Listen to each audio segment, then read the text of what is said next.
melodic heavy metal.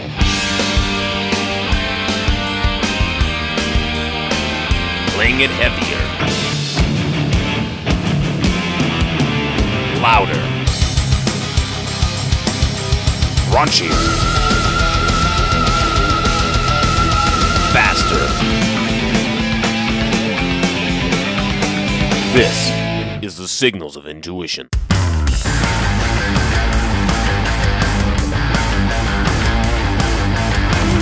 Don't stop now. Don't stop now. Don't stop now. Don't stop. That was brand new Operation Mindcrime right there, the latest single from their brand new record, The New Reality. That was Wake Me Up. You're listening to the Signals of Intuition, your home for melodic hard rock and heavy metal. And tonight on the show, we've got the lead singer of that band, Mr. Jeff Tate, who you might know as the former lead singer for Queensryche. And he sang on their seminal album, Operation Mindcrime, for which his new band is named after. Let's get Jeff on the line right now. Hi, this is Jeff. Hi, Jeff. It's Brandon calling from the Signals of Intuition. How you doing? Hey, I'm doing good. How you doing? Doing all right. Doing all right. Busy day. I'm guessing probably for yourself as well, eh? Well, yeah, they've got me on some pretty heavy days of back-to-back calls, you know. But at least I'm getting well rehearsed. It's always nice to get to the point where I'm sure half the answers you're like, all right, I've got to try and change it up a little bit for this next one, eh? No, not at all. Yeah. Yeah, so I guess let's dive right in. So you've got the new album out. The New Reality just came out on Frontiers, the finale of a trilogy of albums. What can you tell me about this third and final record? Well, let's see. It's the third and final record. It's the end of the trilogy story.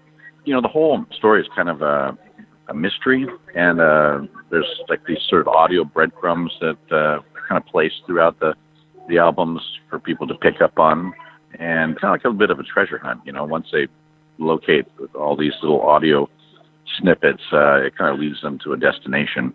So I don't like to give too much away with the whole thing, but I have to say I'm really happy that it's out, because it was a 3-year long project, and very happy with it, very pleased with it. Right, yeah, I know one of the things that really strikes me is just the diversity of the music, even almost in a sense compared to Queensryche, because Queensryche, did a whole bunch of different things and musical elements and stuff, but this almost feels even takes it like a step further for you. Was that one of the things you really wanted to do, was to sort of push the boundaries of what you've been known for doing? Not really consciously. I think I was just looking to tell the story musically in the best way that I felt would work, and doing it in a musical way that was interesting to me, really. So I'm kind of a big music fan. I like a lot of different types of music, and I have a lot of different kinds of music in my collection, and I've been inspired by many different artists over the years. You know, when I started out when I was a kid studying classical music and jazz, and studied that in school, and kind of graduated to rock music as I went along. I have kind of a diverse background, so it helps me, I guess, as a composer to pull from all those different influences, and make what I'm making interesting to myself, at least, Yeah, absolutely. Now, like growing up, so you kind of mentioned school. Were your parents really musical? Like, was that a big thing in your family, or did you kind of gravitate to that and they sort of had their own thing, or? Well, my mother was musical. She had a beautiful singing voice, and I grew up singing in church choir when I was young. My dad wasn't so much musical, but he was very supportive of the kids wanting to do something in the arts or in sports or whatever anybody wanted to do. He was very supportive of that. So I remember approaching both my parents when I was around 9 and saying, hey, I want to learn how to play music. And they started me with instruction at that time. And by the time I was 10, I was in school band playing trumpet, and I just continued in school band all my school days, Did you continue on with trumpet? Like, how does the sax then enter the picture? Oh, I just segued into sax because it was an instrument I just found to be more, I guess, suitable to me, Yeah, I've only experimented with trombone for a little bit in school, but I mean, I feel like sax is a much more diverse instrument. Like, you can play a lot more notes with it than you can a trumpet, no? Or do I have that wrong? Well, they say it's the instrument that's most like the human voice. It's the closest instrument that we've designed to the human voice. So it's pleasing to our ear immediately, you know. Right. So back to the record just for a second. I do want to follow up on that note. For the new records, I know the last couple of records you've kind of had a different cast of people. Like the last one you had Blaze and Ripper, for example, and other people doing guest vocals. What can you tell me about the cast of guest musicians on this current record? Well, all three records were recorded at the same time, except for the vocal stuff, which was done later with Ripper and Blaze on the last record. The cast of characters on this New Reality is really the same as the last two records. All the basic tracks were done by the same people and myself, of course. Oh, okay. Oh, so it's all, the same rhythm section, that kind of thing, eh?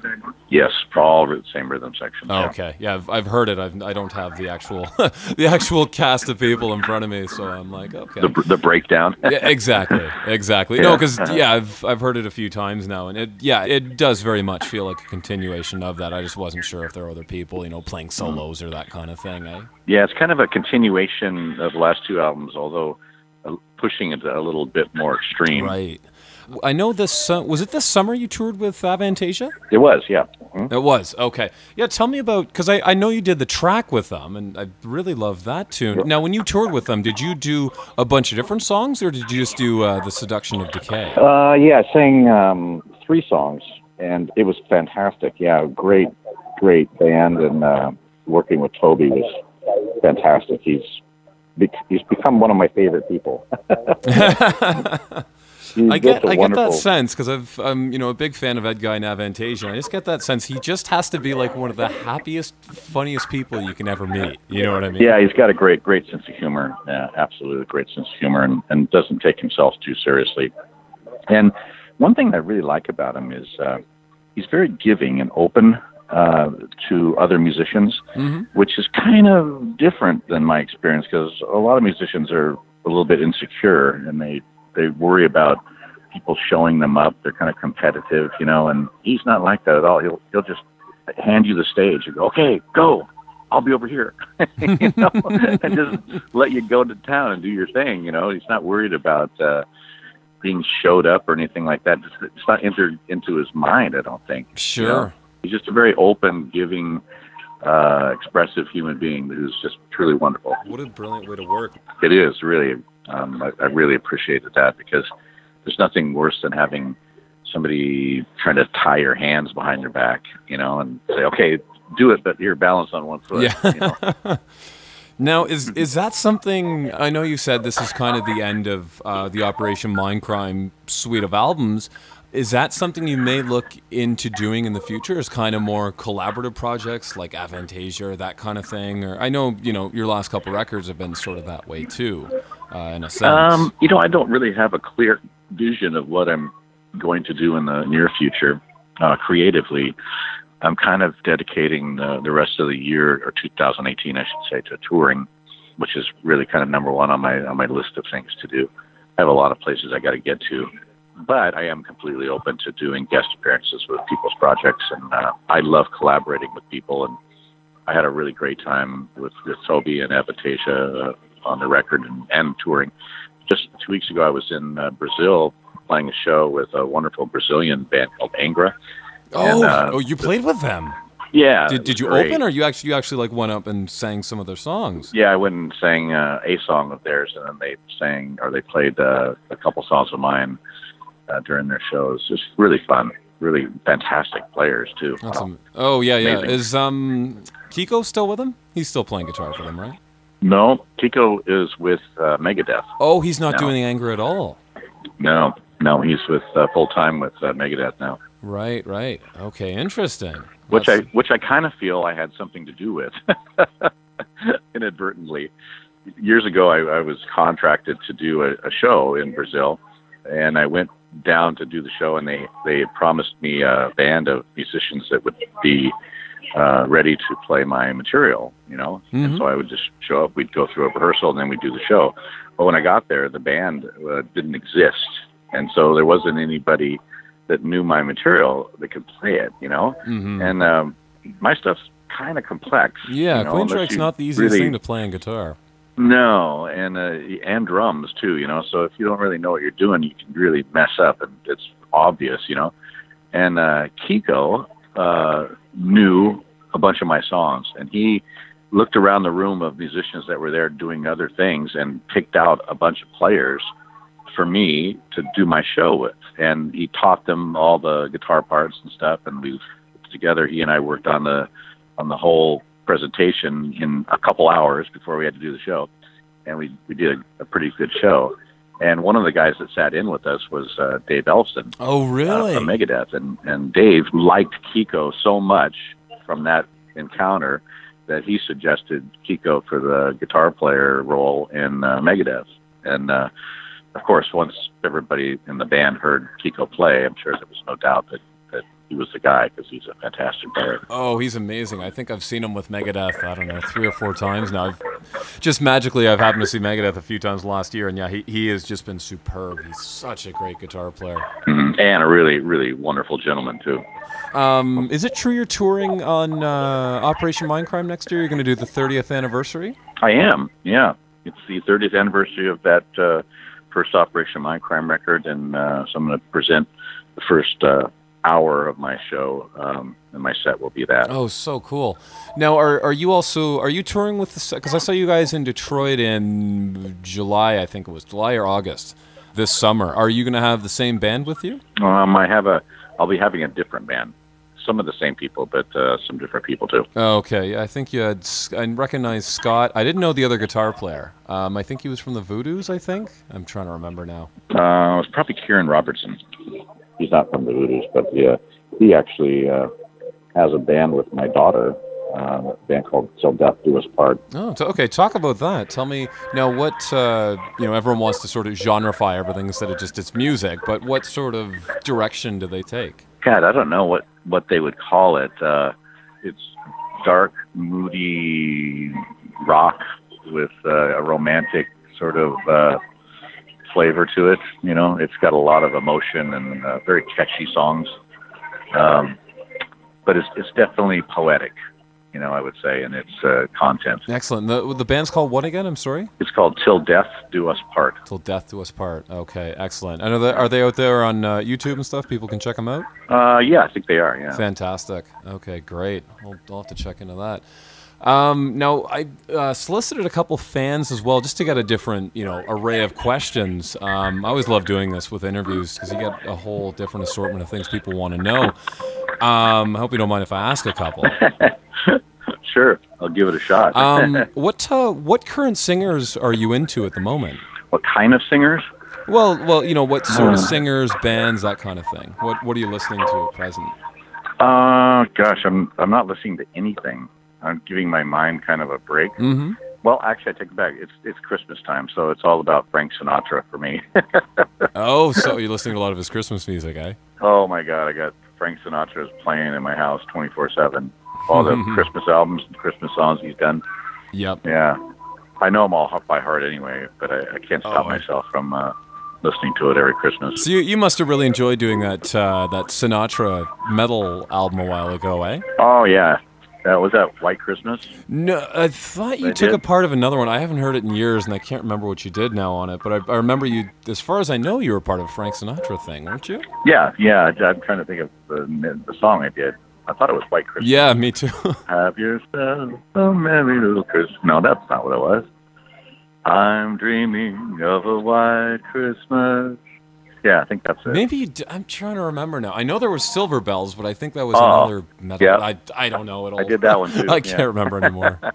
I think I did Silver Bells too. Yeah. Now, one fan wanted to know, and I didn't even realize this, that you had changed the spelling of your name, at least professionally, from Jeff to Geoff. That's so weird. What's the story behind that? Brandon, this is the second time I've been asked that question today, and I've never ever been asked that question before. Yeah.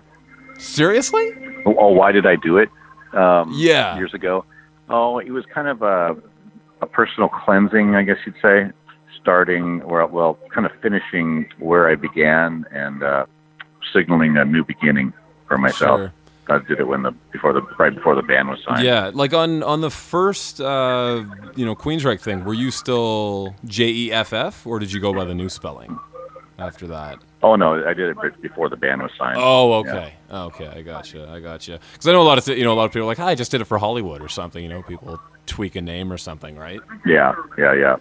Now here's one. On the original Operation Mindcrime album, was it always part of the plan to add the choir, orchestra, voice acting, sound effects, all that stuff? Or was it more of like a straight-ahead rock album that you guys kind of later on went, well, it needs this and it needs this, that kind of thing? Oh, no, it was always planned to be what it was. Yeah, it was really pretty well thought out and planned. Were there any neat things that happened in the studio surrounding that? Like you guys came up with a new sound effect, or just on the spur of the moment, someone said, "Why don't we add this?" or something like that, or? Well, on some areas, yeah. Like when we went up to Canada to do vocal overdubs and things like that, we did a lot of the building out of the segue parts, and like we created the beginning of the album there, with the nurse conversation and there was a lot of, building that in the studio, trying to figure out like how big the room was and how many steps across the nurse needed to walk. And we wanted to make the walking across the room sort of a stereo effect. And nurses don't usually wear like high heels or clicking kind of sound. But we couldn't make it the same effect happen with soft-soled shoes, although we tried, right? So we ended up going with the high heels just because we wanted the effect, But there's just lots of discussion about, well, how big is the room? Well, the reverb of the effects should match the room, and so there's a lot of math that went into it. Yeah. What what I've always wondered too is all the chants at the beginning. Do we have freedom and all that kind of thing during Anarchy X? Was that like? Did you guys create that in the studio, or did you get a sound library, or? Yeah, we created a lot of that with just shouting and having studio text. Read certain lines off of a piece of paper and that kind of thing.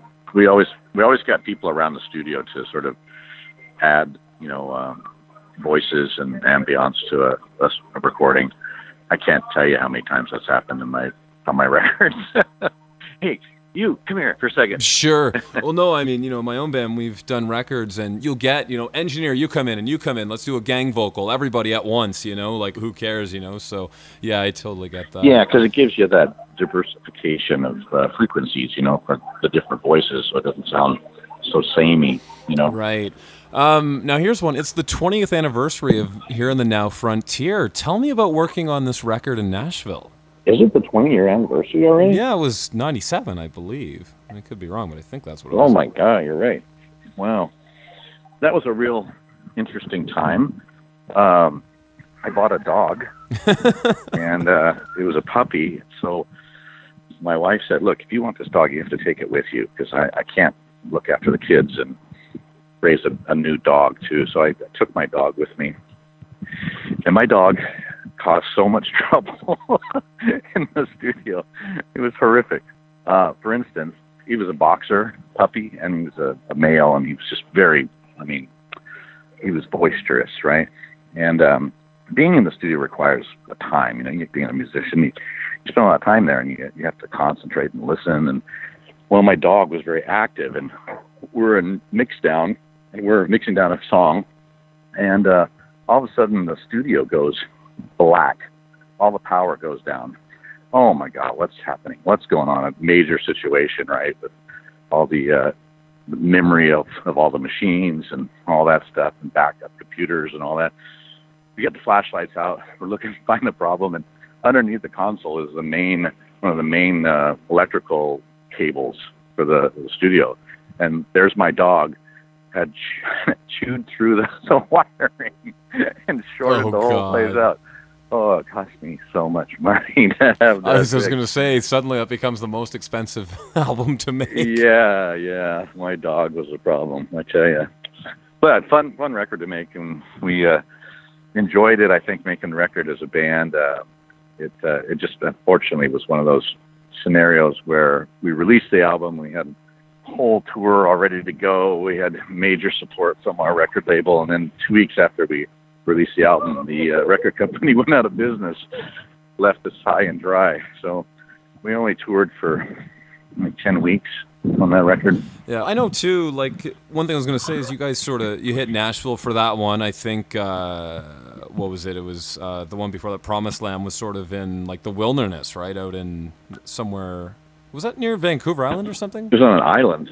Yeah, it was an island that was between Washington State and British Columbia. Interesting. Yeah, because every record, it seems like you've gone somewhere to do it, right? Like I know Mindcrime was just outside of Montreal in Morin Heights. Mm-hmm. Where did you do Rage for Order? Where was that record done? We did that one in Vancouver, Okay. British Columbia. Because that was with Neil Kernan. Neil Kernan, yeah. Actually, Vancouver, British Columbia, and Los Angeles and Seattle. Those three cities. Do you remember where you did each part? Like you do drums in a certain place and then fly it to somewhere else to do guitars, or? Yeah, a lot of times it was like that. Sometimes you do guitars in several different studios. Sometimes you do, drums in 2 different studios. It just depended on, what you're going for at the time, or the producer you were using, or the availability of the room. Sure. So here's one, the American Soldier record. A fan wanted to know, first of all, how your dad is doing, and if he has heard American Soldier, and if so, what did he think of it? My dad's doing great, and yeah, he has heard American Soldier, loves it, and plays it for all his buddies all the time. Oh, that's so cool. Now he was... Goes, hey, you can hear my voice. Listen. Well, which story was he? Was he the last one? It was the last song, right? Yeah, the last one. That was what's called The Voice? Was that it? Yep, The Voice. Okay, all right. Trying to remember. It's like I know all the songs. I can't remember the order anymore. Here's one. Now, as a fellow singer, I always love asking singers this, and I always wonder how you guys do it night after night. I play in a band, and it's like we'll do a show once a month. That's completely different from touring. So when you tour, what are sort of your rituals? What do you do day to day to sort of keep you going night after night? Well, for me, and I can only speak for myself, I've just been doing it so long. It's just part of who I am, It's something I really enjoy. So it doesn't seem like work to me. Right. It's part of the scenery, essentially. Yeah, I've heard other people describe it as a lot of work, and to me, I don't really think of it that way. I look at it as a complete and utter enjoyment.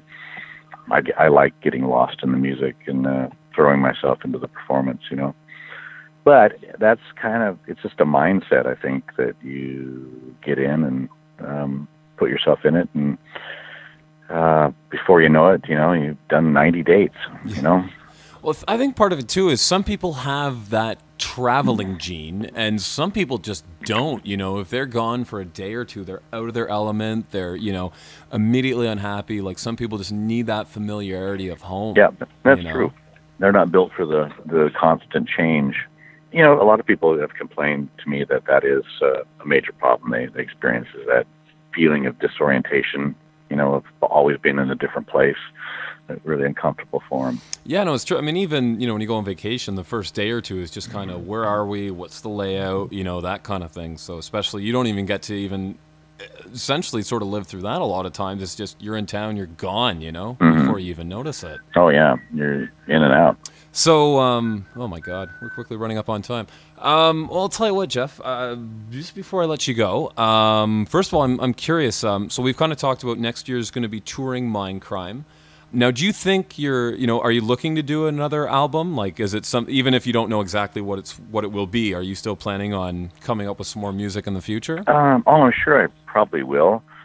I just honestly haven't thought about much else other than the touring right now, for a couple of reasons. One, I just have a lot of live commitments that I have to take care of, and it just takes a long time to get everywhere. It's going to take me the rest, all of the year to get where I need to go.